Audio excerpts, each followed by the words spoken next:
everybody. Becky Longacre with Health Transformers, and I am starting a new video series where I talk about emotional abuse recovery. So we're going to talk about the problem, we're going to name the problem, and we're going to talk about how to recover from it. So this channel is Health Transformers Maine, so I'd love for you, if you like this video, to like it. I'd love for you to subscribe to this channel. There's a whole lot of free resources on this channel for health and wellness, personal development, and this particular series is going to be focused on emotional abuse recovery. I have another video that you can check out about the inner child and how you can nurture the inner child, because the inner child has been hurt by this emotional abuse, and there are ways that you can heal from it. So you can check that video out as well. So this particular video is the first step in emotional abuse recovery, is you have to name it.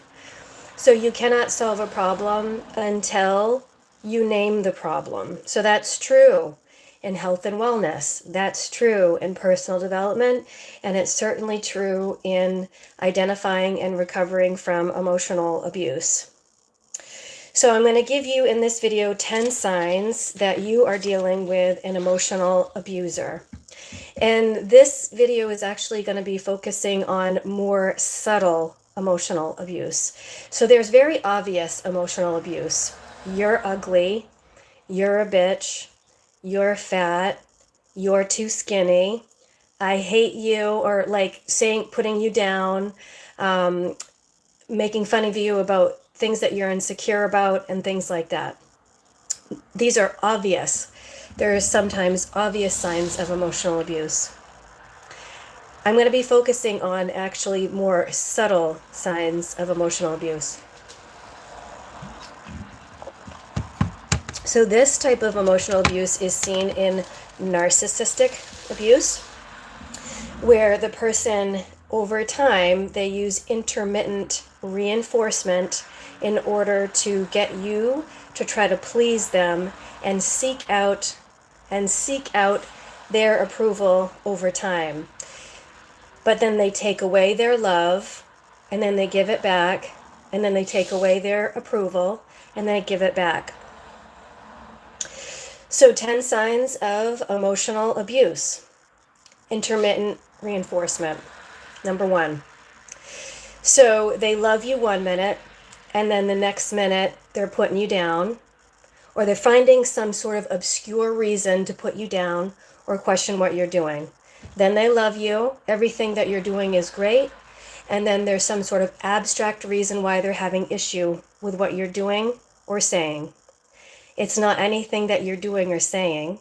It has to 100%, it has to do with their inability to regulate themselves, and they feel that they need to put other people down in order to feel better about themselves. They isolate you from the group. So this can be observed in a group where you ask a question, they totally ignore you. This can be observed where they're making sure they, like in social media, they like everything except for yours consistently over and over again. In the family text, they're making sure that they respond to everyone else's text but yours. So they're trying to, thank you.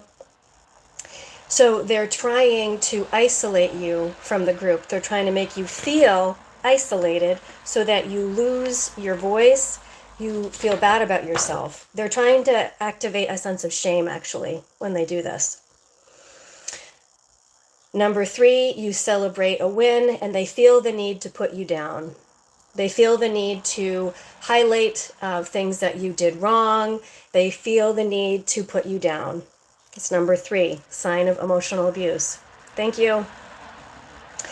They exploit, number 4, is they exploit other people's negative feelings. So other people's negative feelings of fear, anger, shame, they're going to exploit those feelings, either highlight those feelings. So yeah, everyone was really, really embarrassed by what you did. That's an example of people being exploited or exploiting other people's shame. Or someone's angry and they use that anger to try to get them to take an action against someone else.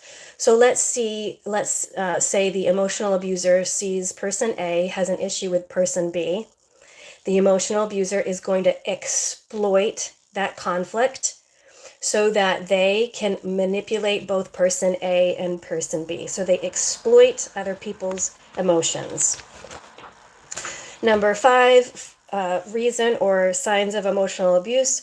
They create urgency and drama where there is none. They create issues where there are none. An example from my own personal life is I had someone in my life that was saying we need to have a family meeting immediately where there was no urgency to it. All of the issues were being addressed. It was systemic. It was methodical. There was no reason. But because there was some fear and anger with some of the people in the group, this person wanted to have urgency about this family meeting. And it was not necessary. 100% it was not necessary. So number 6 is they insinuate things to get you or the group to second guess yourself or to undermine you.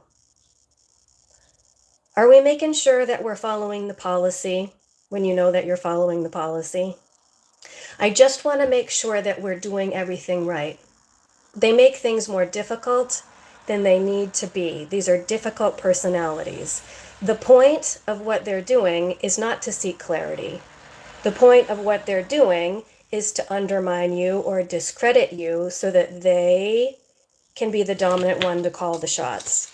So they're going to exhaust an issue. They're going to create issues where there are none. They're going to make things way more complicated than they need to be. Working in groups with these people is very, very exhausting.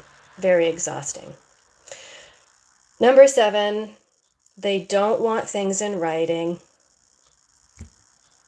They don't want things in writing. They don't want recordings because they don't want accountability. So someone that is okay with being transparent, they're okay with putting things in writing. All the livelong day, I am okay with putting what I say and putting my name to the things that I say in writing. People that don't want to be held accountable don't want what they say to be put in writing. They don't want accountability, and they get angry when you hold them accountable. Or they blame shift. They turn it onto you when you hold them accountable.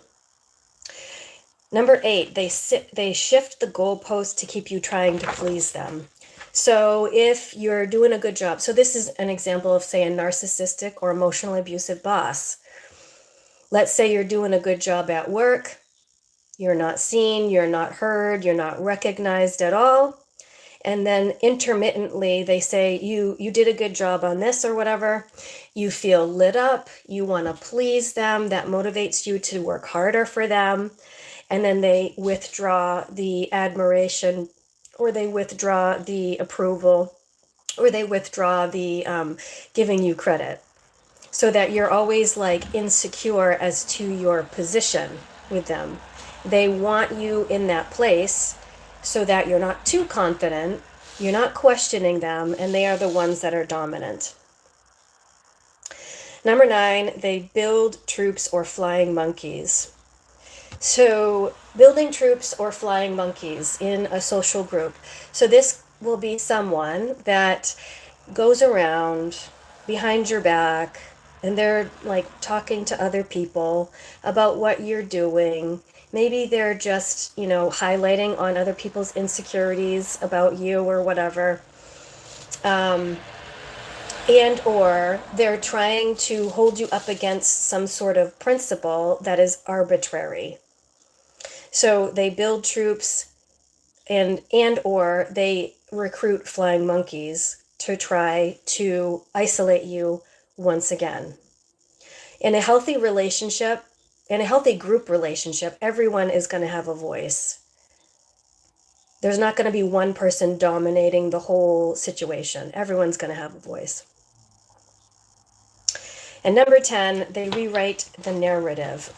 So a situation happened, it was A, B, C, D, and they rewrite the narrative to be D, C, B, A. And they do it so that they look good, and or they're the hero, and or they're getting out of something. They're rewriting the narrative. So it's a form of lying, lying by omission and or actual lying, so that they look good. So those are 10 more subtle signs of emotional abuse, and this is all part of a video series, Emotional Abuse Recovery. This first video is all about naming emotional abuse. You have to name it before you can do anything about it. I'm going to do other videos on what you do about it. So this video is just, it's more than they're just a difficult person. Oh, that's just Susie Q. No. That person is trying to discredit you and or erode your self-esteem and or rise above others at the expense of the people around them so that they look good. They're willing to push people over in order to get ahead. So it's more than just they're a difficult person or they're annoying or they're having a bad day. This person is systematically trying to manipulate you emotionally and or manipulate the group emotionally so that they are dominant. Okay? So step 1 in recovering from emotional abuse is to name it. You got to name it first. It is emotional abuse. In other videos, I'm going to be talking about what you do about it to heal from it. Join me next time.